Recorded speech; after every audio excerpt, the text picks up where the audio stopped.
Phase 1 of a new theme park refers to the attractions that open within the first year of a park opening, as some attractions that were meant to open on day 1 were delayed due to technical issues. Phase 2 refers to the period of time when new attractions are added to the park to draw guests back after the initial new park attention decreases.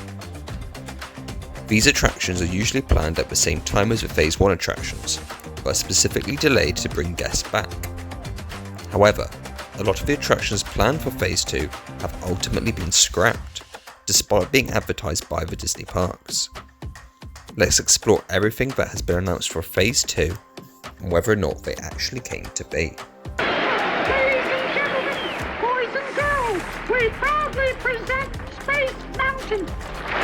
When Magic Kingdom opened in 1971, 2 areas of the park were planned to receive expansions: Frontierland and Tomorrowland. In Frontierland, a major expansion known as Big Thunder Mesa was planned to be in an expansion plot at the far end of the current Frontierland. Big Thunder Mesa was to be a multi-attraction addition featuring an interconnecting runaway mine train, a log flume and a boat dark ride. The boat ride would have been known as the Western River Expedition and would have been similar to Disneyland's Pirates of the Caribbean, this time themed to the Wild West. However, when Magic Kingdom opened, many guests asked where the Pirates ride was, leading to Disney postponing Big Thunder Mesa and instead announcing the addition of Pirates of the Caribbean in 1972 as part of Phase 2. Big Thunder Mesa was ultimately cancelled due to the cost of the expansion, with funds for the attraction being used to create a Magic Kingdom version of Pirates of the Caribbean. However, the runaway mine train did eventually arrive in Magic Kingdom in 1980 in the form of Big Thunder Mountain, inspired by the cancelled Big Thunder Mesa. Also announced in 1972, alongside Pirates of the Caribbean for Phase 2, was an expansion to Tomorrowland. When Magic Kingdom opened in 1971, the only attraction that was open in Tomorrowland was the Grand Prix Raceway, with the Circle Vision show America the Beautiful and Flight to the Moon opening later in 1971, and If You Had Wings opening in June 1972. To expand Tomorrowland, Space Mountain, Starjets, a People Mover attraction, and the Carousel of Progress was announced for the park, with Starjets opening in 1974 and the other 3 attractions opening in 1975. Of all the things planned for Phase 2, only Big Thunder Mesa and the Western River Expedition was cancelled, and everything else announced opening. Welcome to Equatorial Africa. Well, thank you very much. Am I too early? About a year, but it's always nice to see you. When Epcot opened in 1982, a lot of promotional material also promoted Phase 2 of the park. On a promotional souvenir map, the Living Seas Pavilion, the Morocco Pavilion, and the Equatorial Africa Pavilion were all teased, despite construction not beginning on any of these pavilions. The Living Seas ended up opening in 1986, after several redesigns, and finally acquiring a sponsor. Meanwhile, the Morocco Pavilion opened in 1984 as the first addition to the World Showcase, with the pavilion being funded for and designed by the then Moroccan government. King Hussein II even sent Moroccan artisans to help create the mosaics within the pavilion. Yet Morocco was not intended to be the first addition to the World Showcase.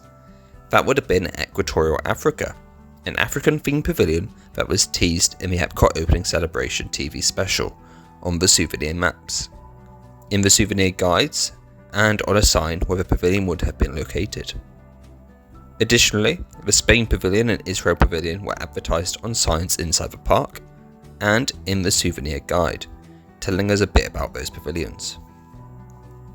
According to the souvenir guide, the Spain Pavilion would have featured a film about Spain, a ride about Spanish heritage and arts, a tapas restaurant, and a marketplace store.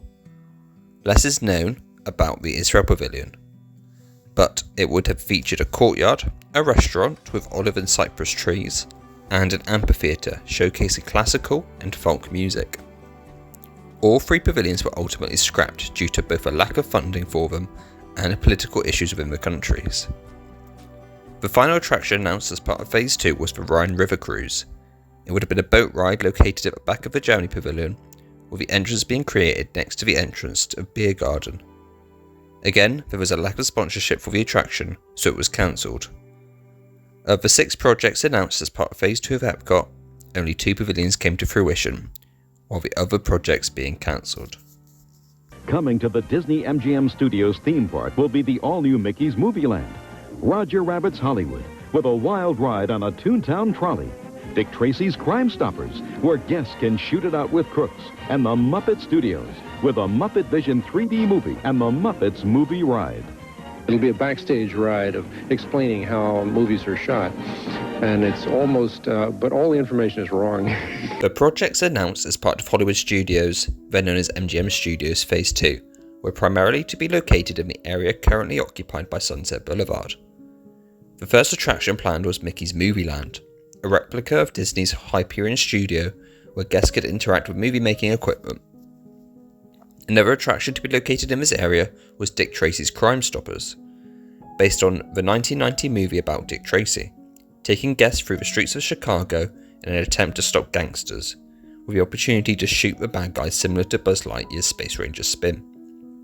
The attraction was cancelled due to the Dick Tracy film being a flop, but the ride vehicles were repurposed and used for Indiana Jones' adventure. Where Rockin' Roller Coaster is now would have been Roger Rabbit's Hollywood, based on the popularity of Who Framed Roger Rabbit. The Miniland would have featured a Baby Herman themed attraction and a simulator attraction called Toontown Transit. As the rights to Roger Rabbit were complicated and his popularity was dwindling, the Miniland was cancelled. The last project announced as part of Phase 2 was the Muppet Studios. The land would have featured the Great Gonzo's Pandemonium Pizza Parlour, a Swedish chef cooking school, the Great Muppet Movie Ride, and Muppet Vision 3D. However, after the death of Jim Henson, talks between Disney and the Henson family fell apart, and the only attraction to open was the nearly completed Muppet Vision 3D. Of all these plans announced for Phase 2 of MGM Studios, only Muppet Vision 3D opened, with everything else being cancelled and Sunset Boulevard eventually opening in its place in 1994. My goodness.